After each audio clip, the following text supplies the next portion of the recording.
É com muito prazer que o curso de Direito Penal Econômico da PUC Minas recebe hoje a professora Marina Cerqueira. A professora Marina Cerqueira vai falar sobre o direito penal econômico e uma reflexão crítica à luz do direito penal do inimigo.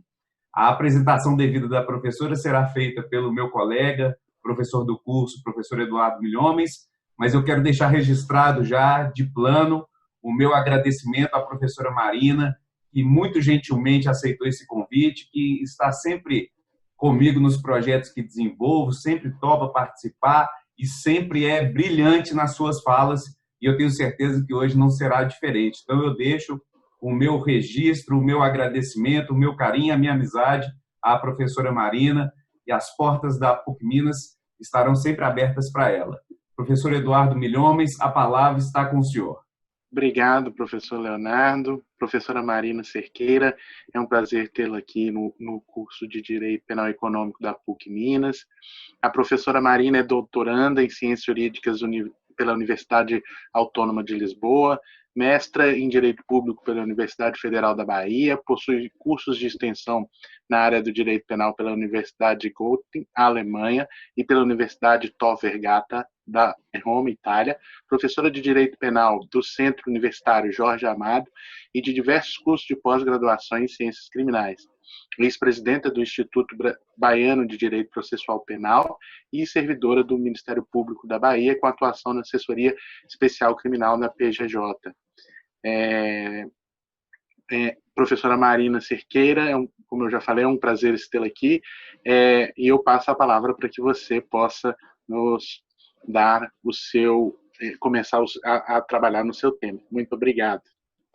Perfeito, muito boa noite a todas e todos. Quero registrar inicialmente a minha alegria, a minha honra de estar aqui participando desse debate, que certamente será valioso, aqui na PUC Minas, né? Ainda que virtualmente estamos aqui nos encontrando. Quero cumprimentar os professores, professor Eduardo, que agora conheço, pelo menos virtualmente, muito prazer em conhecê-lo, professor. Também cumprimentar o professor Leonardo, que também tive a imensa alegria de conhecê-lo, ainda que nesse contexto de pandemia, de confinamento, mas que já se tornou, ainda que virtualmente. Para mim, é uma alegria, professores, uma alegria aos nossos ouvintes, realmente algo muito positivo, esses encontros virtuais que o confinamento, que a pandemia tem nos proporcionado. Eu comentava com o Leonardo há pouco, antes de entrarmos aqui ao vivo, o quanto isso tem sido importante, tem sido valioso, né? Assim, a gente tem realmente aí conseguido reunir pessoas do Brasil para fora, e vocês têm encabeçado projetos valiosíssimos de trazer professores Brasil afora e até internacionalmente. Na PUC Minas, que eu pude ver pelas redes sociais, a presença do professor Eugênio Raul Zaffaroni, também falando aqui para esse curso, né, para essa pós-graduação. Então, é realmente muito valioso essa oportunidade, a oportunidade da gente aí estreitar os laços, nos conhecermos, ainda que virtualmente, e também possibilitar a aproximação e as discussões das nossas pesquisas, né? Isso é fundamental. Eu acho que as ciências criminais agradecem, por assim dizer, porque a gente tem, de alguma forma, aí, conversado e produzido bastante, né, para as ciências criminais. Então, registro, portanto, mais uma vez, a minha honra, a minha alegria. Muitíssimo obrigada, professor Leonardo, professor Eduardo, pelo convite. E sabem, sim, que podem contar comigo.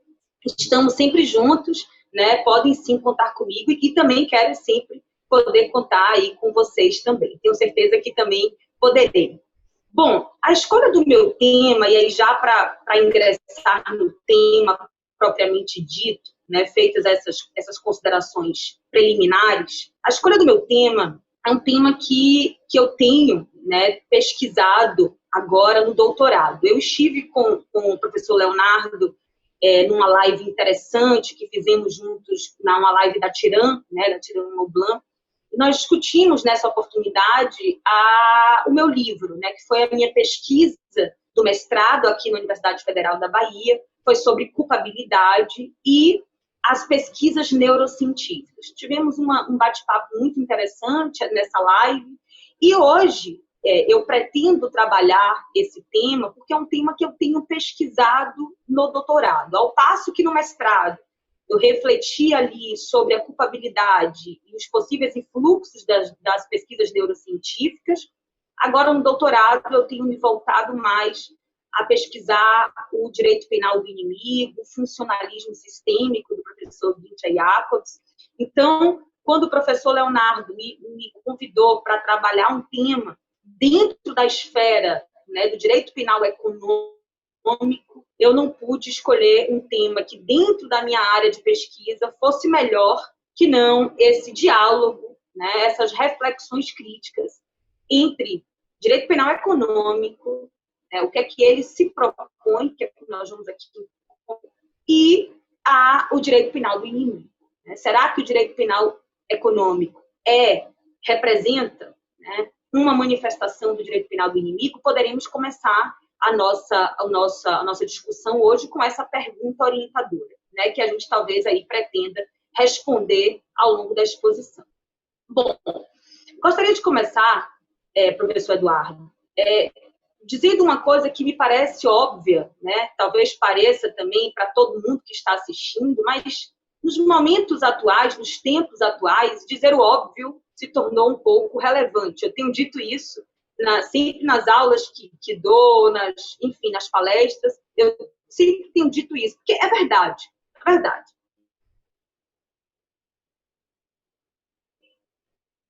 Então, dizer o óbvio se tornou hoje necessário, né? Imaginem vocês. Então, eu vou começar dizendo o óbvio. Qual que é o óbvio? O direito penal, né? Qual é a função do direito penal? Para que serve o direito penal? Né? Diria Eugênio Raul Zaffaroni que o direito penal é o discurso dos juristas. Né? O direito penal ele trabalha no âmbito do dever ser. Né? O direito penal, portanto, ele tem a função de proteger bens jurídicos essenciais para uma vida em sociedade, proteger bens jurídicos essenciais para uma vida em sociedade, para uma convivência, né? Uma boa convivência em sociedade. Portanto, o direito penal é a tutela de bens jurídicos, mas essa tutela de bens jurídicos, ela deve se dar, como já disse o professor Klaus Roxin, uma tutela subsidiária. Então, eu já começo por aí. O direito penal é, sim, uma forma de controle social, sim, mas ele deve atuar, porque ele é o discurso dos juristas, não esquecemos disso, como, sim, um instrumento de proteção de bens jurídicos, de valores essenciais para uma convivência harmônica em sociedade, mas essa proteção ela deve se dar de forma subsidiária, né, com o que a gente entende por aplicação do direito penal como última ratio. E daí, então, eu já parto também para a gente entender e fixar uma premissa que me parece importante, é compreender, portanto, o direito penal como um arcabouço, né, de princípios que o torna, portanto, garantista, e dentre os princípios que devem nortear a aplicação do direito penal, eu destaco para o nosso debate de hoje 4: legalidade, culpabilidade, lesividade e última ratio. Esses 4 me parecem muito importantes para o que a gente vai hoje aqui discutir. Esses princípios, ao lado de outros princípios, inclusive princípios de política criminal, eles vão formar o arcabouço garantista do direito penal, que tem que função? Proteger bens jurídicos, mas, sobretudo, frear, conter o poder punitivo do Estado. Isso é fundamental. Não dá para a gente estudar qualquer assunto no âmbito da dogmática jurídico-penal, né, sem a gente compreender a posição político-criminal no Estado democrático de direito. O direito penal no Estado democrático de direito, e eu vou repetir, por mais que seja óbvio, tem a função de tutelar bens jurídicos essenciais para uma vida em sociedade. Essa tutela deve ser de forma subsidiária, Portanto, eu tenho princípios que orientam a aplicação do direito penal no Estado democrático de direito. Destaco 4: legalidade, culpabilidade, lesividade e última ratio. Tá? E esses princípios, ao lado de outros, eles formam um arcabouço, digamos, um núcleo rígido de normas que devem, portanto, conter o poder punitivo do Estado. O direito penal, portanto, é um instrumento de garantia do poder punitivo do Estado. É um instrumento de garantia contra, melhor dizendo, o poder punitivo do Estado. É para isso que serve o direito penal, é para isso que serve o processo penal, para nos trazer garantias e conter o poder punitivo do Estado. Já dizia Ferraioli, né, que, aliás, não é abolicionista, é importante já registrar isso. Ferraioli não é abolicionista, ele é garantista. Né? Então, isso é importante já também registrar. As pessoas confundem o garantismo com o abolicionismo, coisa que não tem absolutamente nada a ver. Ferraioli, inclusive, ele defende, né, a função do direito penal, ele acredita, né, ele parte de um pressuposto de legitimidade do direito penal. Né? Isso é importante que se diga. Acredita na prevenção geral, né, lá nas funções da pena, na prevenção geral. Tá? Então, o que nós estamos aqui a falar é apenas situando o direito penal como um arcabouço garantista frente ao poder punitivo do Estado, poder punitivo esse que se revela, não raras vezes, desenfreado, sem freios, sem vínculos de constrangimento qualquer. Pois bem, dito isso, agora é importante a gente refletir sobre a nossa sociedade atual. Nós vivemos numa sociedade marcada pela globalização, marcada pelo amplo desenvolvimento tecnológico e, portanto, uma sociedade complexa que, com essas características, traz novidades positivas, mas que também traz novos riscos ou novos perigos que até então nós não estávamos muito bem acostumados. Por quê? Porque a sociedade ela se torna moderna ou pós-moderna, como vai dizer Bauman, a modernidade líquida ou pós-modernidade, é esse momento em que a gente se insere, como diz Zygmunt Bauman, né, em Vida Líquida, um dos livros dele. E como também denunciou já Ulrich Beck, lá na década de 80, quando lançou o seu livro Sociedade de Risco. Né? Então, nós vivemos numa sociedade de riscos, nós vivemos numa sociedade de perigos, numa sociedade que se tornou complexa, né? Numa sociedade no marco da globalização, do amplo desenvolvimento tecnológico, que traz novos riscos, que inova em muita coisa positiva, traz aí novos riscos e novos perigos que a gente não estava acostumado a lidar. Essa sociedade, portanto, é caracterizada, como disse e repito, como sociedade de risco, como já denunciava lá na década de 80, o Ulrich Beck, e como outros autores, como Bauman, que é um sociólogo, né? Um polonês, foi um sociólogo polonês, aliás, né? E Bauman, então, ele trabalha a questão da liquidez e dos medos, né? Tem um livro também ao lado de Vida Líquida, tem um livro chamado Medo Líquido, de Zygmunt Bauman, em que ele também traz esses medos que são criados e impulsionados nessa nova realidade dessa sociedade. Ou seja, nós estamos diante de novos riscos. Riscos que outrora nós não tínhamos, porque a sociedade era outra. Nós trabalhávamos, portanto, com um direito penal que se chama direito penal clássico. Um direito penal pensado e estruturado para pessoas individuais, né? Pessoas que venham a ser autores ou autoras de delito. Essa é a estrutura de um direito penal clássico. A sociedade atual, com novos riscos e novos perigos, tem clamado uma maior intervenção do direito penal e, sobretudo, uma mutação das suas estruturas. É o que se chama de novo modelo penal ou novo paradigma do direito penal, situado nessa pós-modernidade ou nessa sociedade de risco. Ou seja, tem se clamado cada vez mais, como diz um autor italiano chamado Sergio Moccia, a emergência perene diante desses novos riscos e novos perigos, e novos medos e novas inseguranças, se clama por uma maior intervenção do direito penal, bem como um maior rigor, um recrudescimento deste direito penal. É um novo paradigma do direito penal, é um novo modelo penal, como se fosse, mais uma vez, a tábua de salvação para os nossos medos e as nossas inseguranças. Vamos mudar o direito penal, vamos tornar o direito penal mais eficaz, vamos ampliar o direito penal, então vamos modificar o direito penal para que ele possa nos trazer a tão sonhada sensação de segurança.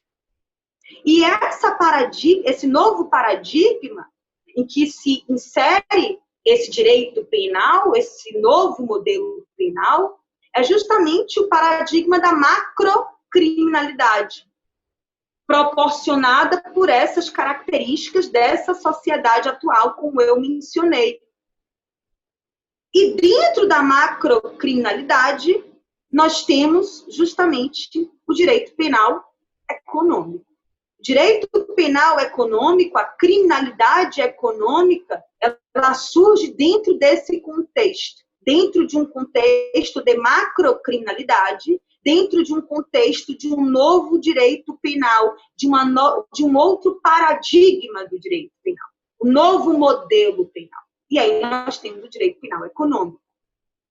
O direito penal econômico, portanto, nesse contexto de macrocriminalidade, vai propor algumas reflexões sobre esse novo modelo penal. Vai impulsionar novas medidas, vai incrementar esse novo modelo penal. E aí eu gostaria, professor Eduardo, professor Leonardo, de aqui elencar alguns pontos que me parecem importantes dentro desse novo paradigma.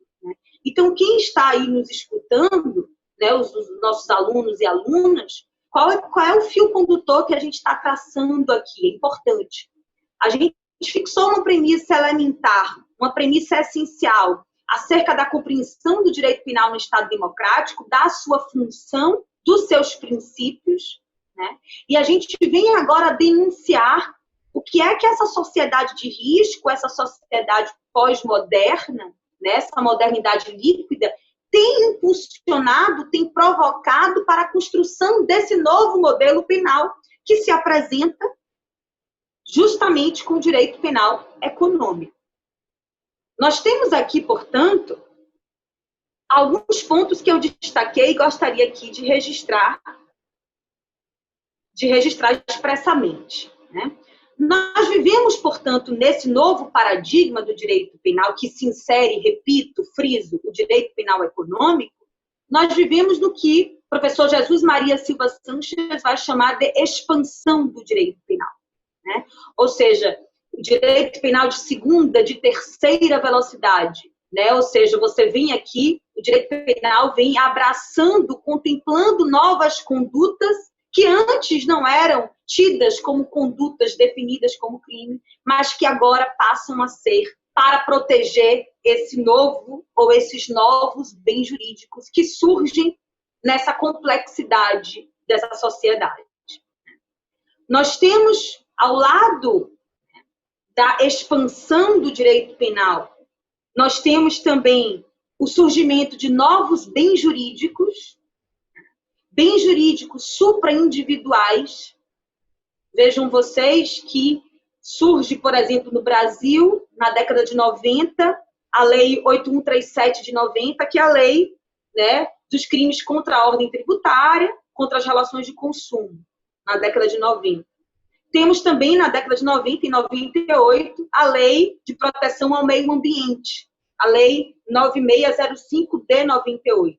Né? Ou seja, surgem aqui novos bens jurídicos que outrora não existiam para fins de tutela penal, e esses novos bens jurídicos, portanto, surgem para legitimar a intervenção do direito penal. Ora, tenho novos bens jurídicos aqui, bens jurídicos difusos, supraindividuais, que carecem de tutela penal e que precisam. Então, eu tenho, portanto, o surgimento de novos bens jurídicos e tenho, em decorrência disso, a expansão do direito penal. Né? E aqui é importante um registro, né? Dentro dessa questão dos novos bens jurídicos que surgem, né? É importante um registro que o professor Schunemann faz uma crítica que me parece interessante, que é o seguinte: olha, será que surgem novos bens jurídicos mesmo? E esses bens jurídicos, né, e eles inclusive atribuem a característica de serem espiritualizados, a espiritualização dos bens jurídicos, porque não são bens jurídicos que você pode pegar, palpáveis, facilmente identificáveis, mas bens jurídicos espirituais, por assim dizer, por isso espiritualização dos bens jurídicos, como diz o professor Schunemann, né?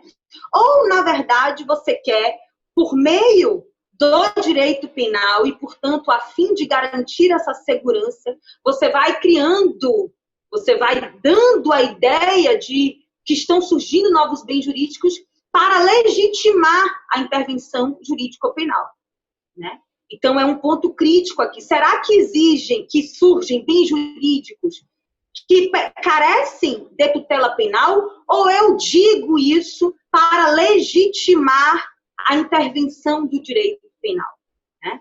Justamente nesse viés de expansão do direito penal. E aí é o que se diz muito em Portugal, norma sem valor. O que é norma sem valor? Norma sem bem jurídico algum para tutelar.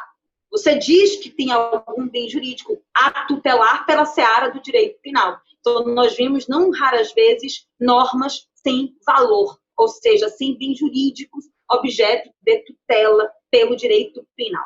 Tá? Além disso, temos também a ampliação dos casos de responsabilidade, dos casos de responsabilidade por crimes omissivos. Né? Ou seja, uma ampliação dos crimes omissivos, e em especial aqui a omissão imprópria.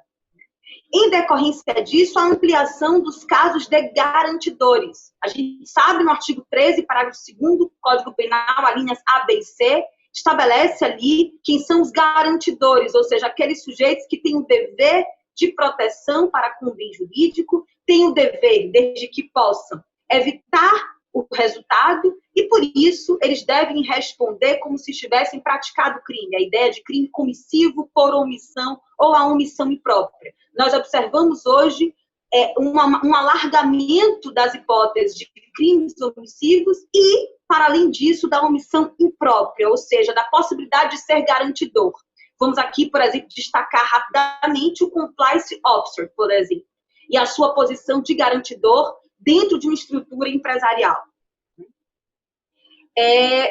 Veja aqui também, dentro da estrutura empresarial, e isso tem sido utilizado muito no Brasil, desde o Mensalão e agora na Operação Lava Jato, casos de autoria mediata por domínio da organização criada pelo professor Roxin, né? Quando, na verdade, você só pode utilizar a autoria mediata por domínio da organização ou a autoria mediata pelo domínio dos aparatos organizados de poder do Estado, quando você está diante de uma organização criminosa que esteja separada da ordem jurídica e que tem que se respeitar alguns requisitos, dentre os quais a fungibilidade dos executores, né? Ou seja, quando a gente fala em autoria mediata, né, e aí eu estou fazendo só um rápido paralelo aqui para a gente falar um pouco de autoria e participação. Quando, por exemplo, o professor Roxin vai falar da autoria mediata, é importante a gente registrar que a gente tem autoria mediata por coação, autoria mediata por erro, mas lá na década de 60, né, o professor Klaus Roxin, até por influência do julgamento do Eichmann, né, um julgamento histórico, o professor Klaus Roxin, ele vai desenvolver uma teoria chamada de teoria da autoria mediata por domínio da organização ou por domínio do Estado. Que serve para quê? Para punir como autores e não como mero partícipes aqueles sujeitos que determinam determinadas ordens, né? Que dão determinadas ordens. Mas para que isso ocorra, ou seja, para que se possa lançar mão dessa responsabilidade, é crucial a observância de alguns requisitos, dentre os quais a fungibilidade dos executores. Tá? Isso não se observou na operação, na ação penal 470, não se observa e nem se observou na operação Lava Jato. Os nossos tribunais afora foram utilizando erroneamente, né, a teoria do domínio do fato, cuja autoria mediata é um dos seus desdobramentos, né, de forma equivocada. Até o próprio professor Klaus Roxin vai discutir, foi dizer numa entrevistado aqui no Brasil, né, no seminário, se não me falha a memória que ele falou da Imerge, ele disse, olha, acho que o Supremo Tribunal Federal não entendeu muito bem o que é teoria do domínio do fato e quais são as suas consequências. Então, por aí a gente já observa a utilização inadequada, né, da teoria do domínio do fato, em especial aqui da autoria mediata por domínio da organização. Nós temos também aqui a ampliação dos casos de crimes de perigo, e em especial crimes de perigo abstrato. Temos também aqui a antecipação da tutela penal, punindo na fase de atos preparatórios, de atos de cogitação, inclusive, que a gente sabe dentro do intercrimes, que a regra é que só se puna a partir do início da execução, com algumas exceções na fase de cogitação, na fase de atos preparatórios, né? Mas o que a gente observa é a antecipação dessa tutela penal. E como não poderia deixar de ser, a responsabilidade penal da pessoa jurídica. Então, o que é que eu estou querendo trazer aqui, até então, só para uma pausa rápida, né, de reflexão? Estou querendo trazer aqui alguns pontos no âmbito do direito penal que são característicos desse novo modelo penal ou desse novo paradigma que se situa o direito penal econômico. É importante que a gente compreenda isso. Qual é, então, o cenário do direito penal sobre o qual repousa o direito penal econômico? Que novo modelo penal é esse? Que novo paradigma é esse? É um novo modelo penal expansionista? Um novo modelo penal que antecipa a tutela penal? Que amplia a responsabilidade nos casos de crimes omissivos e omissão imprópria, ampliando as possibilidades de garantidor? É um modelo penal que vai ali trazer, por exemplo, como eu falei, tutelar a tutela de novos bens jurídicos difusos, supraindividuais. Percebam, portanto, que nós não temos mais, ou que pelo menos nós estamos abrindo mão de um direito penal clássico para um novo modelo penal com que viés? Com o viés de garantir a segurança, de controlar, de conter esses novos riscos, esses novos perigos proporcionados por essa modernidade ou pós-modernidade, por essa sociedade de risco. Então, eu preciso recrudescer o direito penal, mas não só recrudescer, mas propriamente mudá-lo e encaixá-lo dentro de um novo paradigma para que ele possa efetivamente trazer a segurança. A pergunta que se impõe é, até em que medida isso enfraquece os postulados democráticos, enfraquece o direito penal situado no regime democrático, um direito penal que deve conter o poder punitivo, ou esse direito penal está, portanto, a serviço do poder punitivo? A pergunta que a gente tem que se fazer é legítima essa mudança, esse novo modelo penal? E aqui eu queria, ainda que rapidamente, porque ainda preciso entrar no direito penal do inimigo e estabelecer as críticas, muito embora vocês já estejam aí, quero crer, né, já compreendendo quais são as críticas, né, em torno disso tudo, né? Vamos falar um pouco de responsabilidade penal da pessoa jurídica. E assim, é uma questão que me parece importante, as pessoas falam, professora Marina, você está discutindo sobre uma coisa que já é realidade, né? A gente já tem a responsabilidade penal da pessoa jurídica. Isso já é uma realidade. Sim, não é porque já é uma realidade que nós não vamos aqui discutir e que nós não vamos aqui tecer críticas. Não é verdade, professor Eduardo? A gente precisa refletir criticamente sobre essas questões, né? Então, tudo bem, é verdade. Durante muito tempo, né, se vigorou o princípio, né, o princípio que até eu vou buscar aqui na minha pesquinha, né, que era o princípio da societas delinquere non potest. Significa dizer que não se admitia, durante muito tempo, né, a maioria dos países resistiu à responsabilidade penal da pessoa jurídica. A Alemanha, por exemplo, resistiu até o último limite, agora, né, está começando a trazer uma perspectiva, a estudar realmente um arcabouço teórico dogmático que possa servir de substrato à responsabilidade penal da pessoa jurídica. A Alemanha sempre trabalhou com uma responsabilidade administrativa das pessoas jurídicas, né? Boa parte dos países também resistiu ao máximo a adoção de uma responsabilidade penal das pessoas jurídicas em observância a esse princípio, a esse brocardo aí latino que eu acabei aqui de mencionar. Por outro lado, o que a gente observa hoje no cenário atual é que já há aí, a ampla maioria dos países já adota, né, a responsabilidade penal das pessoas jurídicas, né? E é uma realidade, mas não é porque é uma realidade que a gente não vai deixar de criticar, tá? Por que não vamos deixar de criticar e por que não devemos deixar de resistir? Por um motivo muito simples. A responsabilidade penal das pessoas jurídicas representa uma violação ao princípio da culpabilidade.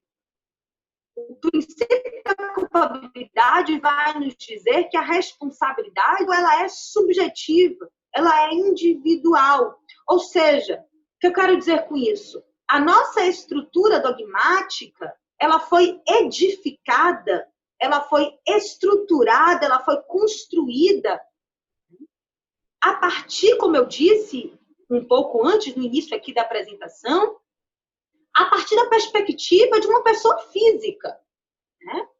Esse é o nosso direito penal clássico. Ou seja, eu parto de uma construção de capacidade de ação, de imputabilidade, de potencial consciência da ilicitude, de exigibilidade de conduta diversa. Ou seja, são estruturas dogmáticas pensadas, estruturadas, edificadas para uma pessoa física.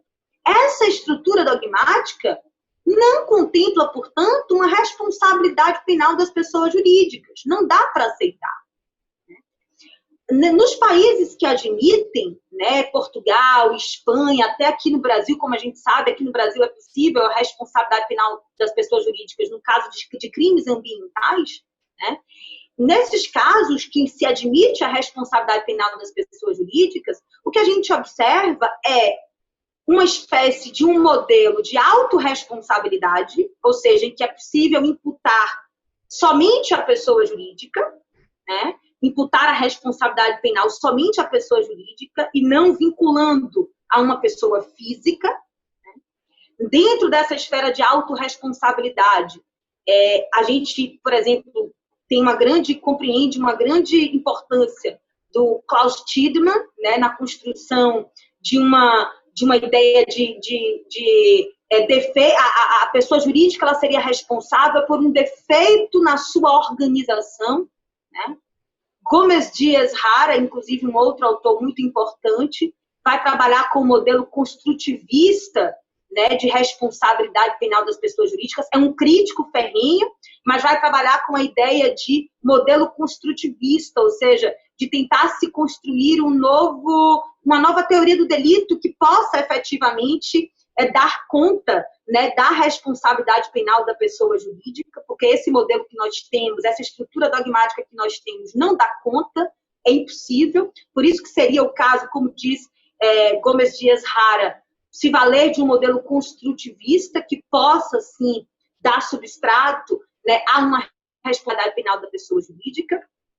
Como eu disse, dentro dessa esfera de autorresponsabilidade, Klaus Tiedemann influenciou muito a adoção de uma responsabilidade da pessoa jurídica por defeito da organização, mas vejam que, ainda que se admita uma responsabilidade da pessoa jurídica por defeito da organização, será preciso verificar a conduta de uma pessoa física, né? Você não tem como dissociar, no meu modo de ver, a produção de uma conduta lesiva para a pessoa jurídica, né, um defeito da organização, sem relacionar com algum ato, alguma conduta praticada por uma pessoa física responsável por aquela pessoa jurídica. Tá? Ao lado desse sistema de autorresponsabilidade, a gente poderia também destacar a heterorresponsabilidade, ou seja, alguns países admitem a responsabilidade penal da pessoa jurídica, desde que, né, haja também a responsabilidade da pessoa física, né, a imputação de uma pessoa, daquela pessoa física que tenha praticado um ato lesivo à própria organização, à própria empresa. Mas, portanto, nós estamos aí diante de uma dupla imputação, né, e que também ofende o princípio da culpabilidade. Se preserva uma culpabilidade da pessoa física, mas você continua insistindo numa culpabilidade da pessoa jurídica que não tem substrato, que carece de substrato, né? Aqui no Brasil, o Supremo Tribunal Federal, inicialmente, nós tínhamos, no caso de crimes ambientais, né, que só nesse caso é possível ainda a responsabilidade penal das pessoas jurídicas, tinha estabelecido a necessidade da dupla imputação, tentando aí preservar o princípio da culpabilidade, um princípio que é tão caro para todos nós.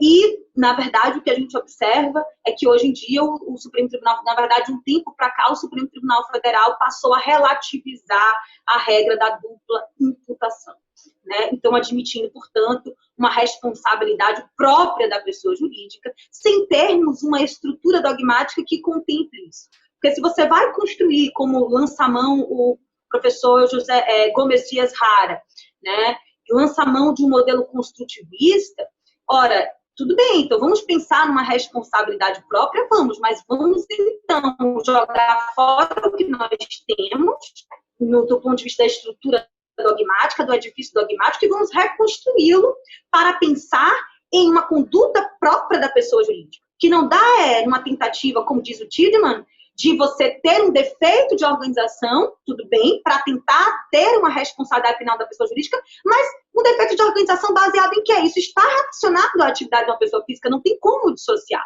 né? Então, me parece que, embora seja uma realidade, sim, sem dúvidas, a responsabilidade penal da pessoa jurídica é uma realidade, em muitos países, vai ser agora, inclusive na Alemanha, muito, muito brevemente, mas nós precisamos resistir quando o tema é direito penal situado no regime democrático, direito penal situado numa sociedade democrática, né? Então, feitas essas considerações, né, já quero agora, aí sim, avançar para as reflexões críticas no que tange ao direito penal do inimigo, o que a gente observa, né, nessa macrocriminalidade e, portanto, nesse direito penal econômico que surge a partir das características dessa sociedade de risco, dessa sociedade de modernidade líquida, né, como dizem alguns autores, como Bauman, que eu mencionei, todas essas características de ampliação de omissão, ampliação de garantidor, responsabilidade penal da pessoa jurídica, ampliação de crimes de perigo abstrato, o que é que isso representa? Quais são esses exemplos? Eu pincelei alguns. Poderíamos ir para o processo penal, inclusive, e falar de inobservância do due process of law, poderíamos falar aqui de unfair play, né? Então, regras processuais penais também que são relativizadas. Em prol de quê? Dessa segurança.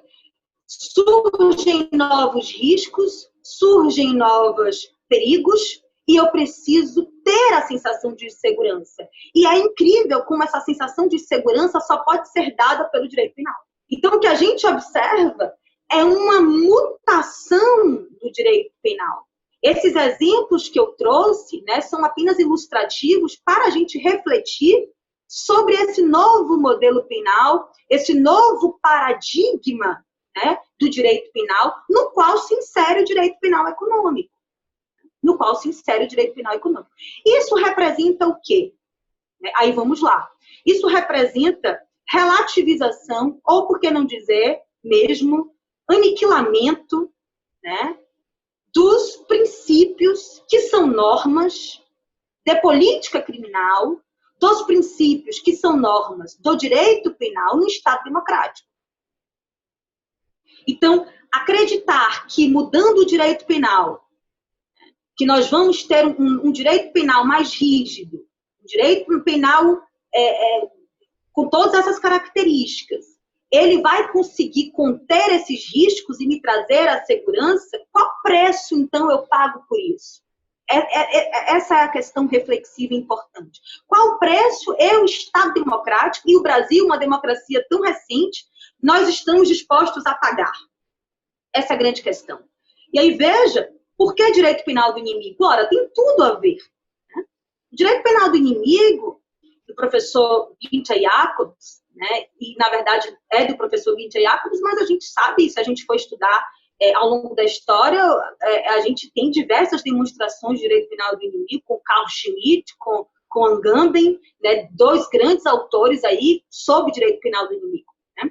Mas o professor Jacobs, ele vai desenvolver, né, dentro do seu funcionalismo sistêmico, ele vai desenvolver a ideia de direito penal do inimigo, basicamente, aqui no tempo que nos resta, né, vou ser sucinta, mas ele vai desenvolver basicamente uma ideia de pessoa e não pessoa, né? O cidadão e o não cidadão.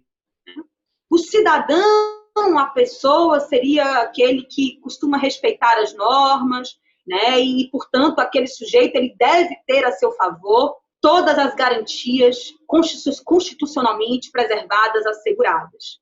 Ele é um cidadão. Aquele outro sujeito, aquela não pessoa, né? E aí o professor Jacobs ele relaciona essa não pessoa, aqueles sujeitos que enfrentam a confiança do Estado, então aquela grande criminalidade, né, como terrorismo e por aí afora, essa não pessoa, eu não posso, portanto, garantir a ela o status de dignidade humana, né, de sujeito de direitos, mas sim de coisa. Por quê? Porque com relação a ela, eu preciso, na verdade, relativizar as garantias. Com que objetivo? Conter o poder, com que objetivo? Preservar a rigidez normativa, a fidelidade à norma, com o objetivo de proteger o sistema. Então, eu tenho hoje práticas de direito penal do inimigo no âmbito do direito penal econômico. Quando eu lanço mão de responsabilidade penal da pessoa jurídica, quando eu lanço mão de ampliação dos casos de garantidores, lá do artigo 13, parágrafo 2º, quando eu lanço mão cada vez mais de crimes de perigo abstrato, eu estou relativizando princípios que devem orientar o direito penal no Estado democrático, que eu comecei a falar no início e disse que era óbvio, mas olhe como óbvio é importante. Quais foram os princípios que eu mencionei no início? Legalidade, lesividade, última ratio, culpabilidade. Eu não citei todos, citei alguns. Nesses exemplos que eu trouxe, apenas para ilustrar, a gente observa aí esses 4 princípios sendo relativizados, ou por que não dizer, rasgados, aniquilados. Em prol de quê? Dessa segurança. Em prol de quê? Do bom funcionamento do sistema. O sistema precisa continuar funcionando. A norma precisa continuar sendo aplicada.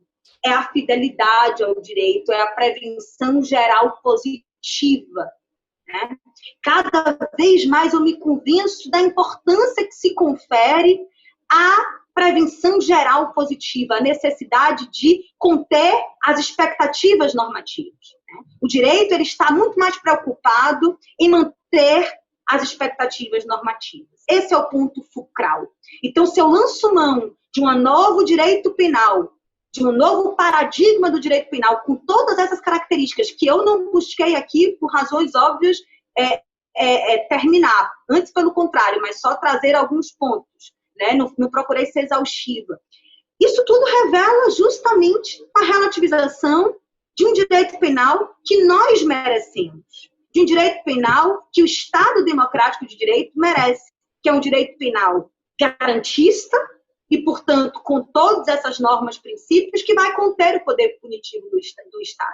Imaginar que, mudando o direito penal, adotando esse novo modelo de direito penal, com o objetivo de estabilização das expectativas normativas, com o objetivo de manter a ordem funcionando muito bem, é muita ingenuidade, porque nós vamos dar muitos passos atrás no que a gente entende como um direito penal que nós precisamos. E não há que se falar, portanto, em diferença entre direito penal do inimigo, direito penal do amigo, direito penal do cidadão. Vamos acabar com essa dicotomia. Essa dicotomia, no meu modo de ver, só deve existir para que a gente possa compreender a teoria, o que é que o professor Jacobs quis dizer, o que é que o professor Carl Schmitt lá atrás quis dizer, né? Enfim, mas para a gente continuar compreendendo e lançando mão de práticas democráticas dentro do direito, nós não podemos afirmar ou compactuar com essa dicotomia.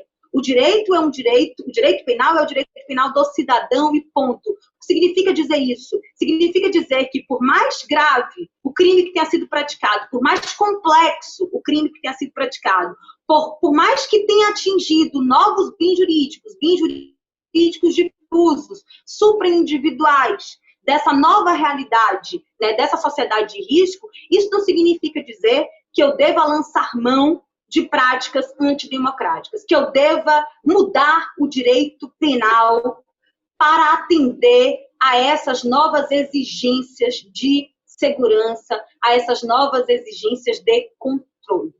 Então, por isso que pensar em direito penal econômico e pensar nas novas formas de criminalidade, que não podemos ser, inclusive, ingênuos, né, em achar... A nossa sociedade vai evoluir muito, né? Daqui a um tempo, as máquinas vão falar por nós. Daqui, bota aí 10 anos, né?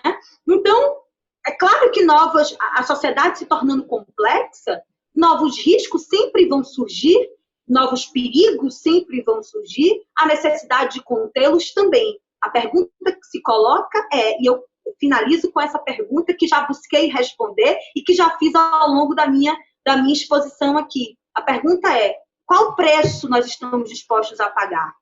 Até que ponto os fins justificam os meios? Até em que medida, para eu manter o sistema funcionando bem, manter as expectativas normativas, eu, então, vou me valer de práticas antidemocráticas para isso? Até que ponto, até que medida eu estou disposta a isso? Então, eu encerro, professor Leonardo, professor Eduardo, a minha participação. Acho que eu passei um pouquinho do tempo que era esperado, mas também me coloco aqui para as considerações finais.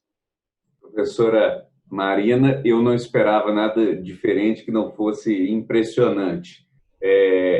Primeiro, quero dizer que o tempo é seu, a casa é sua e a gente, assim, o tempo, o que você quiser, nós vamos te ouvir aqui, que eu tenho certeza que, assim como eu, enquanto coordenadora aqui do curso, junto com a professora Daniela, como o professor Eduardo também, que leciona no curso, ficamos impressionados, eu tenho certeza que nossos alunos estão e ficarão impressionados, aqueles que assistirem depois dessa palestra.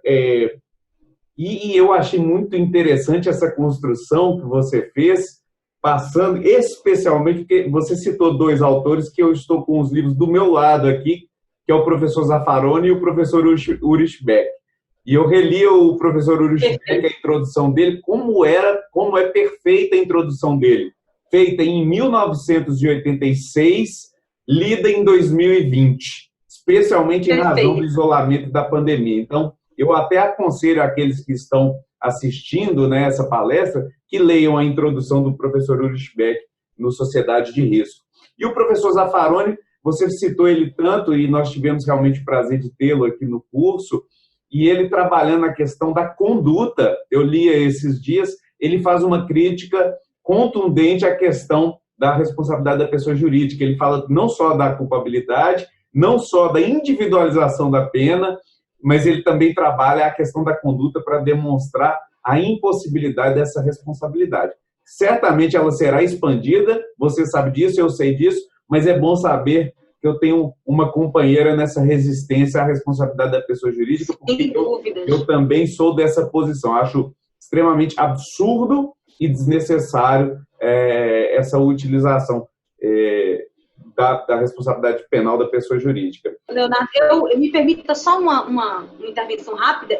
Exatamente, e assim eu fico me perguntando, né, até que ponto nós vamos abrir mão dessas garantias, porque sempre vai surgir novas coisas. Né? Acho que a grande questão, Leonardo, é isso, assim, novos paradigmas vão surgir. Você comentava comentou muito bem, eu estou até olhando para ele ali agora, o livro Sociedade de Risco, que eu também tive que reler uma boa parte agora para o doutorado, justamente para fazer o diálogo com o direito penal do inimigo, e tem absolutamente tudo a ver. E você veja, na final da década de 80, muito bem lembrado, 1986, quando é lançada a obra, né? E nós estamos hoje em 2020, né? E essa obra é absolutamente atual.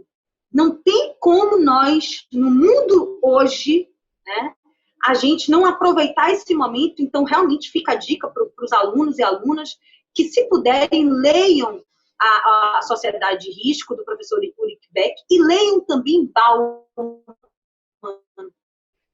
Eu sou uma leitora da época de faculdade, assim, eu tenho alguns livros dele aqui em casa e sempre relacionava mesmo com a dimensão do direito penal, né? Porque o Bauman ele vai ser um crítico ali do capitalismo, das relações fluidas, líquidas, né? E como o capital proporciona tudo isso, né? Esse medo, a insegurança, a liquidez, né? As redes sociais, ele trabalha a questão das redes sociais também.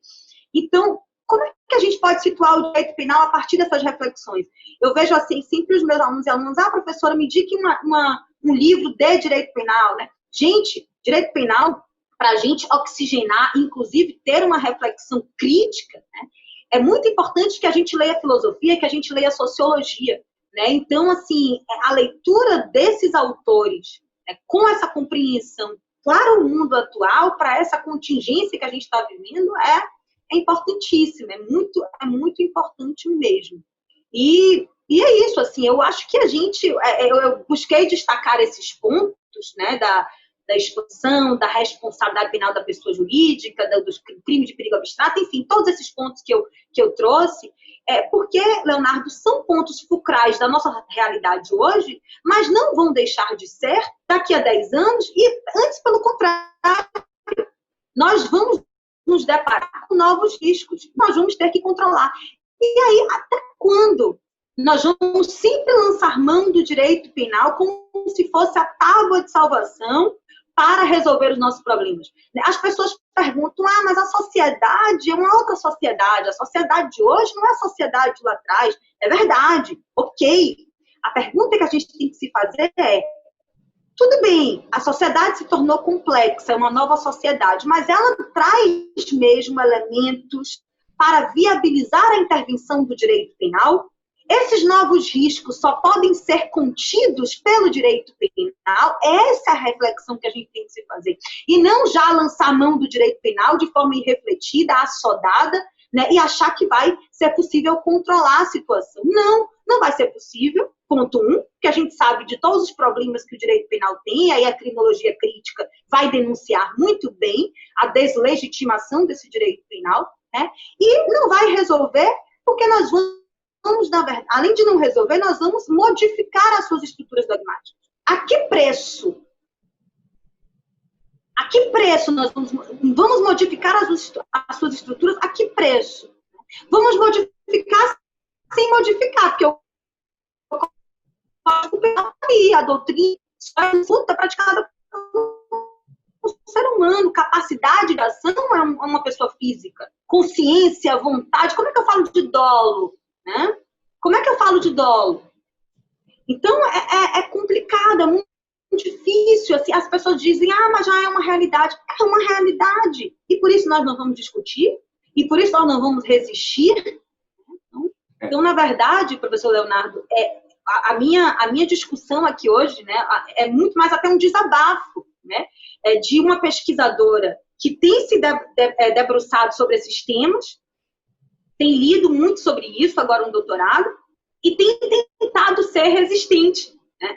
E que bom que eu encontro nessa trincheira professores como você, como o professor Eduardo, e tantos outros professores e professoras. Então, para mim, é uma alegria, sem dúvidas, na verdade, é uma injeção de ânimo para poder continuar nessa luta, mas eu te devolvo a palavra agora. Não, sem dúvida, e é exatamente isso, quer dizer, e a filosofia e a sociologia, elas são a base para esse direito penal. Você mesmo está trabalhando a questão do direito penal do inimigo, e o direito penal do inimigo ele tem uma base em Luhmann, na teoria dos sistemas, né? Então, assim, e essa expansão do direito penal também, se a gente não oferecer essa resistência, aonde vamos chegar? Porque o direito penal já se provou não resolver a criminalidade. A sociedade de risco incrementa riscos, atividades novas surgem, meios de convivência social surgem, situações de risco novas surgem, leis penais novas surgem, e as leis penais não estão alcançando a verdadeira finalidade dela. Então, é necessário, sem dúvida, repensar, é necessário haver resistência, e sem dúvida nenhuma também, a pergunta é qual é o preço que estamos dispostos a pagar, porque a democracia, o preço para a liberdade ele é alto, mas ele é justificável e justificado numa verdadeira democracia. Nós estamos fingindo viver numa democracia, mas queremos meios de estados autoritários ou totalitários para nos sentirmos seguros. E aí eu vou fazer uma citação que eu sempre faço. Benjamin Franklin dizia: quem está disposto a abrir mão da liberdade em nome da segurança não merece nem a liberdade, nem a segurança. Mas eu não vou fazer nenhuma pergunta, já falei demais, eu quero passar para o meu colega, o professor Eduardo Milhomes, para suas considerações. Obrigado, professor Leonardo. Obrigado, professora Marina. Explanação belíssima.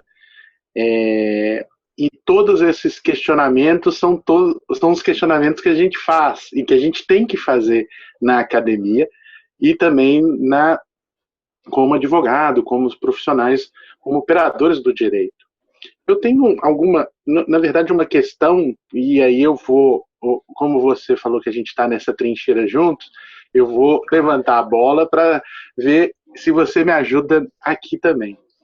Essa questão de direito penal, dessa expansão do direito penal que a gente visualiza dia a dia, tempo a tempo, muito se passou para e que a professora colocou muito bem desse direito penal aparente ou místico, aquilo que o Hassman chamou de o direito penal figurativo, né? Eu faço a lei, eu quero proteger o simbolismo do direito penal. Eu estou fazendo a lei, beleza, então o meio ambiente está protegido. Está lá o código, a lei 9.605, que prescreve crime até se você pisar na samambaia. Tem crime de tortura samambaia lá, porque, né, a gente colocou, olha que importante isso, né, você maltratar as plantas e etc. E não se definiu na lei o bem jurídico, porque realmente é muito difícil você trazer um bem jurídico ali, e a gente só tem uma norma que faz valer a norma administrativa com a pena de prisão. Só trouxe o administrativo, então a gente vê, sem autorização para. Você lê a lei 9.605 ali e tá. Isso também é refletido, se você pensar bem, no mercado financeiro. Todas essas atividades de risco, elas precisam de autorização. Aí a gente tem não mais aquele Estado que a gente sai do Estado liberal, mas hoje a gente tem aquele Estado providência, que protocolizou tudo, colocou norma em tudo para diminuir esse risco que o Urbeck trouxe. Então o Estado hoje cria regras, protocolos de utilização e tal. Mesmo assim, a gente ainda fica com esse simbolismo do direito penal. O Estado tem regra para tudo. Por que não usa direito administrativo? Porque eu acredito que o direito penal tem que ter o dedinho dele, senão esse negócio não vai funcionar. Perfeito. E agora a gente tem esse direito penal agora inchado, lento, porque inchado é lento. Se você coloca 2.000 normas penais para o Estado coibir, fazer investigação, fazer tudo, você não consegue. A minha pergunta, então, finalizando, é esse link, o direito, essa expansão do direito penal. A professora acredita que essa expansão do direito penal é também um dos pressupostos da diminuição das garantias processuais? Por quê? O Estado fica incapaz de correr atrás de tantos crimes. E com a falta de manutenção e investimento em tecnologia de informação, tecnologia de procedimento, imagina você no mercado financeiro, você precisa de técnico. Não é qualquer pessoa que sabe mexer no mercado financeiro, não é qualquer pessoa que lá no Ministério Público sabe sobre isso. Então você vai precisar de uma investigação refinada, uma investigação de difícil acesso. E aí, o que o Estado falou? Bom, a gente não tem como fazer isso. Então a gente faz o quê? A gente traz a delação premiada, a gente traz o acordo de não perseguição penal. Então, as pessoas, a gente força elas no direito penal. Para você não ser preso, você tem que dedurar todo mundo ou fazer um acordo para a gente decidir isso, você pagar e eu falar que o direito penal está funcionando. Você vê essa vinculação? Você acredita nessa vinculação? Perfeito, essa é a minha professor Eduardo. Excelente, excelente. Agradeço pelas suas reflexões, né, e pela sua pergunta. Eu vejo, sem sombra de dúvida, sem dúvida alguma, essa relação. Uma coisa está absolutamente relacionada à outra. Nós temos, no âmbito do direito penal, mudanças nesse novo modelo penal, como eu mencionei, mas no âmbito do processo penal também, sem sombra de dúvida. É o que alguns autores, inclusive, denunciam esse processo penal do inimigo. Processo penal do inimigo. Por que processo penal do inimigo? Porque você está lançando ali mão de práticas processuais, né, que estão, ao invés de conter o poder punitivo, que é para isso que serve o instrumento do processo penal, do direito penal, mas está a serviço do poder punitivo. E aí, não por outra razão, nós temos dentro do processo penal, atualmente no Brasil, uma ampliação da justiça negociada, dos casos de negociação. Nós temos agora, por pouco não passa o plea bargain, né? Por pouco, mas nós temos delação premiada, né? E, portanto, né, uma ideia mesmo de o direito penal se valendo, né, da vingança, processo penal se valendo da vingança, né? Porque é isso a delação premiada, né? Além do déficit ético que tem aqui, e tantas outras questões que a gente poderia trabalhar no âmbito da delação premiada.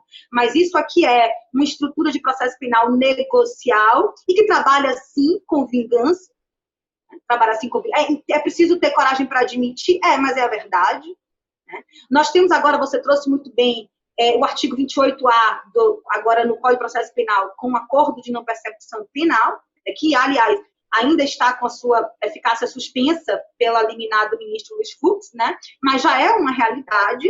Aliás, muitos ministérios públicos de todo o Brasil já utilizavam exatamente, já faziam, por conta de uma resolução do CNMP, né, do Conselho Nacional do Ministério Público, que já autorizava, era basicamente os mesmos pressupostos e requisitos ali do artigo 28A. O que é isso? É também, né, um âmbito de negociação que se alarga no âmbito do direito do processo penal, que nossa tradição é de um processo penal de civil law, né? O nosso direito é civil law. Então, o que a gente observa aí é uma implantação, né, um transplante, uma importação de institutos próprios de uma outra realidade do direito para a nossa. A nossa, além de não ser common law, a nossa ainda tem uma matriz inquisitorial e autoritária muito forte, o que torna tudo isso ainda pior. Ou seja, você tem um processo penal que passa a ser um processo penal a serviço do poder punitivo, sabe, professor Eduardo? As mudanças não são apenas no âmbito da dogmática, do direito penal, das leis penais, do direito penal material, mas, sem dúvidas, nós temos um processo penal a serviço desse poder punitivo quando a gente observa essas práticas como delação premiada, como acordo de não persecução penal, entre outras aí que a gente observa. Unfair play, né? Não observa as regras do jogo, né? O devido processo legal, simplesmente a gente não observa, né? Presunção de inocência, para quê? Né? Os estudos aí da psicologia cognitiva vão dizer justamente que, na verdade, o juiz ele já chega ali, a dissonância cognitiva, né, muito trabalhada por Aurí Lopes Júnior, dentre tantos outros processualistas, a dissonância cognitiva, ou seja, o juiz ele já quer ali, ele já vem com um viés confirmatório, né, mentalmente, ele vai buscar provas para confirmar aquele viés confirmatório. Se algo ali foge do que ele quer, né, o que acontece, o que é isso? É a dissonância cognitiva, um desequilíbrio que ele vai querer sempre afastar o juiz. Por que isso? Porque nós temos um processo penal marcado por ser um processo penal de matriz autoritária, inquisitorial. Nosso Código de Processo Penal é um Código de Processo Penal, todo mundo sabe, inspirado no Código de Processo Penal italiano, né? Então, ora bem, de Mussolini. Então, nós não podemos pensar, né, numa estrutura de processo penal e de direito penal, né, dentro da nossa realidade, se fugir disso. Ou seja, é um direito penal, é um processo penal autoritário. É um direito penal, um processo penal que trabalha como se fosse na época da Inquisição. É sim. Sistema acusatório, nós temos um sistema acusatório como dizem, né, com partes de um sistema inquisitorial. Eu diria o contrário. Nós temos um sistema inquisitorial, nosso sistema processual penal é inquisitorial, com traços de acusatório, né? Então, tendo em vista tudo isso, é claro que, sem dúvidas, quanto mais a sociedade se tornar complexa, né, quando mais a gente viver numa modernidade reflexiva, como diz Anthony Giddens, né, um autor inglês importante também, enfim, ou pós-modernidade, como diz Bauman, ou sociedade de risco, como diz Ulrich Beck, enfim, o que quer que a gente denomine, a sociedade ela sempre vai evoluir. A pergunta é, novos riscos vão surgir. A pergunta é, numa sociedade com todas essas características, cujo direito penal e o processo penal tem essas características autoritárias, inquisitorial, qual preço nós estamos dispostos a pagar para conter, por meio desses instrumentos, esses riscos e nos trazer a segurança? Então, eu vou abrir mão de um processo penal, de um devido processo legal, de uma ampla defesa, de um contraditório, né? Eu vou abrir mão disso para fazer um negócio ali, como é o acordo de não persecução penal hoje, que, aliás, pressupõe a confissão. Nenhum outro acordo, a transação penal não pressupõe confissão, né? As medidas despenalizadoras lá da Lei 9.099, né? Transação penal, suspensão condicional do processo, enfim, você não tem confissão e agora você está pressupondo a confissão que tem que ser, inclusive, circunstanciada, né? Formal e tudo mais, como prevê o artigo 28A, e na verdade, uma aplicação de pena. É uma aplicação de pena quando você confessa, né? Você abre mão do seu contraditório, da sua ampla defesa, né? Então, é um cenário que eu vejo com muita preocupação, O professor Leonardo disse há pouco que a gente vive, né, num estado autoritário. A gente tem ideia que vive no estado democrático, mas com muitos traços autoritários, né? Eu estava lendo recentemente, relendo, na verdade, recentemente, também por conta do doutorado, o livro do professor Rubens Casara, Estado Pós-Democrático, né?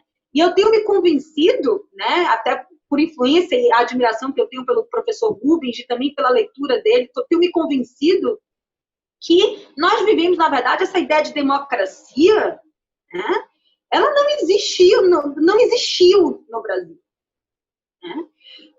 Nós estamos vivendo um pós-democrático. O que é que ele denuncia como pós-democrático? A democracia foi uma promessa que não se materializou, né? uma promessa da modernidade que não se materializou, e nós vivemos hoje no Estado pós-democrático, cuja principal característica é a ausência de limites ao exercício do poder. Nós não temos limites ao exercício do poder. O Estado pós-democrático, se a gente pudesse resumir em uma frase, seria a ausência de limites ao exercício do poder. Isso se reflete como no direito penal e no processo penal. A gente não precisa nem mais dizer, acho que aqui está claro, né? E quando, na verdade, deveriam ser instrumentos de contenção do poder punitivo. Por todas essas razões que a gente comentou. Tá? Então, professor Eduardo, eu compartilho das suas angústias, das suas reflexões, e a minha resposta é sim. Processo penal, não só o direito penal, tem práticas antidemocráticas, não só o direito penal poderia ser taxado aí sob esse rótulo de direito penal do inimigo, né? Mas sim, temos também um processo penal que acaba tratando o sujeito, né, que está ali sendo acusado, sendo processado, não como um sujeito titular de direitos, mas como coisa. É isso que trabalha o direito penal do inimigo. O processo penal do inimigo, que queira chamar. Né? O direito penal do inimigo, ele vai trabalhar com a ideia de coisa. Quando ele fala de não pessoa, de não cidadão, é coisa. Então, você não tem instrumentos democráticos para tratar com esse sujeito. Você tem instrumentos bélicos, de guerra, né? De enfrentamento mesmo. Né? Aí pode parecer, professora, que exagero. Exagero não. Pega lá o Código Penal, pega lá essas novas leis que estão surgindo aí, né? Pega ali a lei, você falou bem, pisar numa grama é crime ambiental. Tenha paciência. Aí com isso você quer dizer que tem que abrir mão da tutela do meio ambiente? Não. Não é isso que eu estou querendo dizer. É claro que o meio ambiente precisa ser respeitado, precisa ser tutelado pelo Estado, mas a pergunta que eu faço é, será que é pelo direito penal? E por que pelo direito penal? Com todos esses déficits de legitimidade que a gente tem no direito penal, né? Uma perspectiva crítica. Então é isso. E a falta de efetividade, né, clara do direito penal. Sim, sem dúvidas. O que torna meramente simbólico. Né? O direito penal meramente simbólico é isso. É a falsa sensação ou a pseudo-sensação de segurança, né? A gente, quando surgem novas leis ou quando novos crimes surgem ou penas mais altas surgem, qual é a sensação? Ora, é crime. Olha, agora eu vou ter a minha segurança, né? Eu vou ter a sensação de segurança agora, ela vai existir. Isso não existe, na verdade, isso é um discurso para retroalimentar o poder punitivo. É um discurso para retroalimentar a expansão do direito penal, para retroalimentar técnicas negociadas no âmbito do processo penal, para retroalimentar a antecipação da tutela penal, né? E tantas outras questões que nós aqui mencionamos. As mesmas pessoas que batem palma por os aumentos de pena por mais crime, são as mesmas pessoas que amanhã estão falando ninguém é preso. Não continuaram fazendo o crime. Aí eu não entendo. É por isso que é muito importante falar. A professora falou, a gente tem que estudar outras coisas para ver se a gente acha outra forma de responder isso. E você falou daqui 10 anos, porque a gente não aprende com outros lugares que tentaram fazer essa modificação e acabaram por também trazer problemas. Eu estava estudando esses dias o Estatuto Rico, que é uma lei específica para a máfia, que foi criada em 1970 nos Estados Unidos. Hoje, se você pegar quem é processado pelo Estatuto Rico, é a NFL, a FIFA, grandes bancos. Quer dizer, eles acreditam, aquilo que foi criado para a máfia, hoje eles estão considerando máfia banco. Eles estão considerando a máfia uma organização, a FIFA. Então, que não é, vamos falar, essa falta, por quê? Porque é mais fácil investigar, é mais fácil você criminalizar, é mais fácil você buscar. Perfeito. Não é? Perfeito. E a gente tem uma aí, a 12.850, que quando entra em vigor, logo depois ela já vai direto, ela nem passou eu nunca vi, falar sinceridade com você, eu ainda nem vi nenhum grande grupo, PCC, ser criminalizado pela 12.850. Agora, a Odebrecht eu vi, a OAS eu vi, partidos políticos que eles queriam colocar como organização criminosa, e ninguém viu problema nisso. Eu falei, gente, mas isso é problema. Olha o problema que vocês estão trazendo. A dificuldade que você tem hoje de ter uma grande empresa, o custo social que isso tem. Mas você está falando que elas têm que fazer? Não, gente. Pega as pessoas, pune as pessoas. Tá aí, a lei tá aí. Se você fizer direitinho, tem certeza que você consegue punir. Não precisa mais de legislação, não. Já dava para punir com o que tinha. O que a gente criou foi falar dessas pessoas que são organizações criminosas. Acabar com... Né?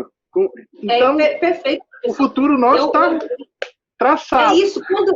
Quando você fala dessa questão dois pontos, né? O primeiro é o seguinte, da questão o direito, o Estado, né? Ele se julga um Estado liberal, não interventor, mas no âmbito do direito penal, do processo penal, é um Estado absolutamente, né, interventor, um Estado que se apresenta absolutamente presente. Essa contradição, ela é manifesta. Né? Você pontuou isso e eu concordo plenamente.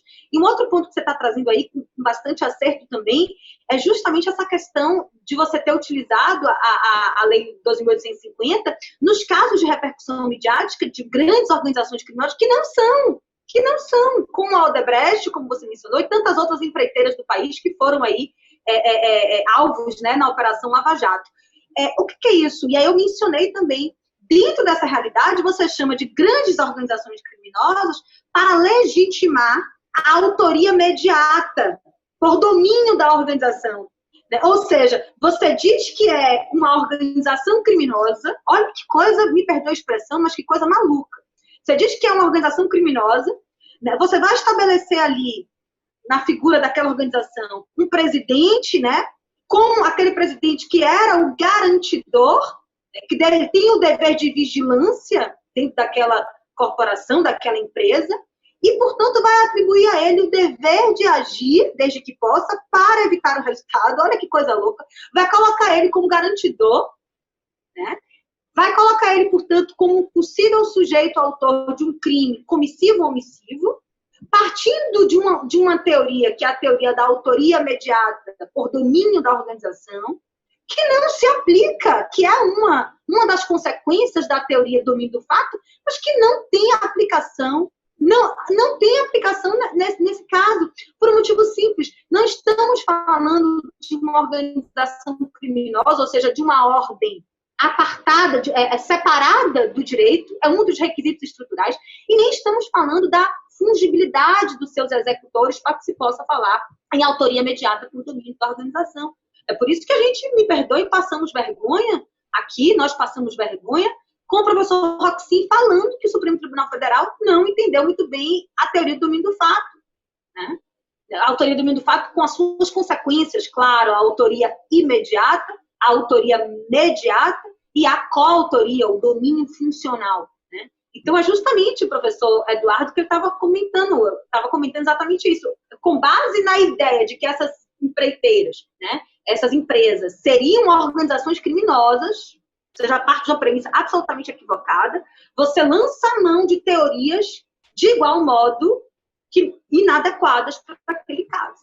Então, é um Frankenstein, né, que a gente vivencia, né, e que a gente sempre tem que realmente colocar os pés no chão e refletir. Nós, como juristas, como pessoas que pensamos o direito e queremos ser agentes de transformação social, né, dentro das nossas esferas de atuação, a gente não pode aceitar as coisas e vamos que vamos, né? Vamos em frente.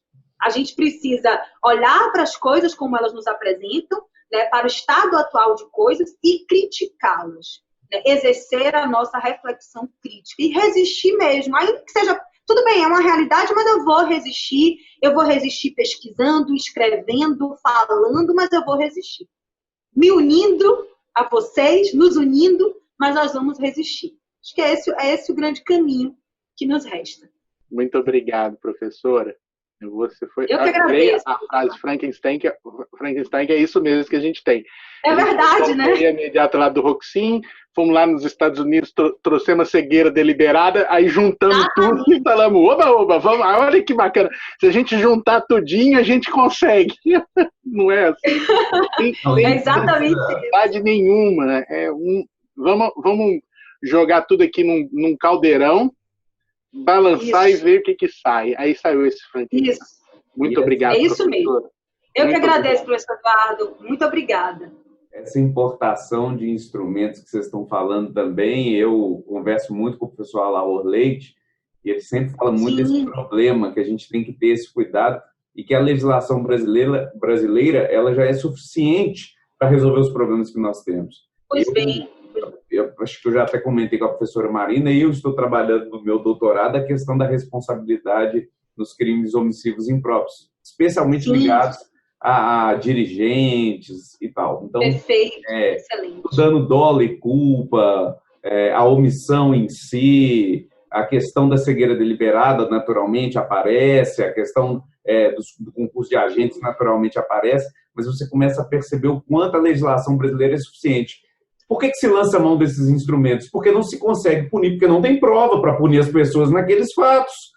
E aí se tenta pular o dolo, ou se tenta pular o nexo causal, ou se tem, enfim, para tentar dar uma resposta populista a um caso que efetivamente não tem uma resposta. A resposta que eu estou dizendo, a resposta que a sociedade gosta, né, que é a condenação. Sim. Porque a resposta tem. Sim. A resposta é a absolvição, a resposta é o fato atípico. Perfeito. Quer dizer, essas respostas existem. Só que quando a gente se depara com um caso midiático, que tem uma pressão, os políticos preocupados em reeleição, então começa a se propagar e se lançar a mão a instrumentos importados, o judiciário, às vezes acuado, lança a mão e, infelizmente, a expressão foi muito bem colocada, passa vergonha quando o próprio autor da teoria disse que não entenderam a teoria e aplicaram errada. Né? Quer dizer, poderiam ter aplicado outra coisa que já existe na legislação brasileira para punir ou que absolvesse. O problema é que nós não compreendemos como sociedade que a absolvição significa justiça, assim como a condenação significa justiça. Né? A medida é igual. Não... O problema é que a condenação é justiça e a absolvição é impunidade. Então, esse é um grande equívoco que leva a esses problemas estruturais do sistema penal, né? E fora dos reflexos no sistema carcerário. Mas eu... Sem dúvida. É só porque eu fiquei muito angustiado com a fala de vocês, então eu precisava fazer essa...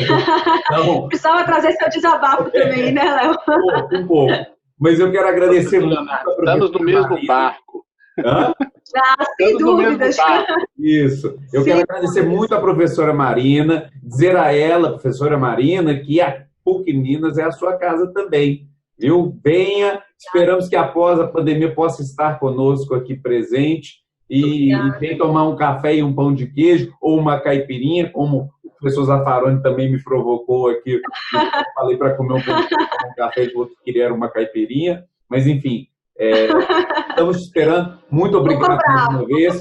Foi uma palestra incrível. Tenho certeza que todos que estão acompanhando e vão assistir essa palestra depois vão gostar muito dela. Então, professora Marina, mais uma vez, muito obrigado mesmo pela sua gentileza conosco sempre.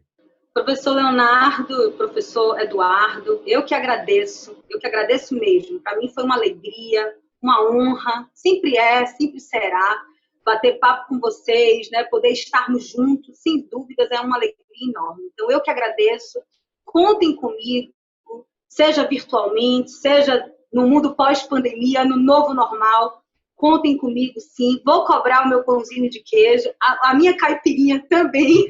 É verdade, sobre o professor Zaffaroni, só um parêntese rápido. É verdade essa questão da caipirinha, porque quando ele esteve aqui também no seminário do IBA-DPP, eu ainda era presidenta, ele veio, eu fui, né, fazer toda a apresentação para ele tudo, e ele me disse que queria uma caipirinha. Nós fomos para um boteco aqui em Salvador, no Boteco da Resistência, ocupado por alunos da UFBA, chama Quintal, aqui no centro da cidade, e o professor Zaffaroni tomou a sua caipirinha, nos reunimos com muitos alunos ali, alunas, foi um bate-papo muito interessante. Então, eu também vou cobrar a minha caipirinha aí, em Minas, em BH, e é isso, gente. Obrigada. Espero mesmo que todos os alunos e alunas tenham gostado, que possa, de alguma forma, ter trazido contribuições importantes, reflexões críticas. Eu acho que é isso que vale, no fim das contas, a gente refletir criticamente sobre a atuação do nosso sistema de justiça e dizer que estarei à disposição. E, mais uma vez, muito obrigada, gente. prazer, um prazer ter conhecido o professor Eduardo também. E Léo, é um prazer, sempre, já te chamo de Léo, você sabe disso. Peço licença aqui mais uma vez para me chamar de Léo. E é sempre uma alegria quando a gente se encontra aqui virtualmente. Muito obrigada.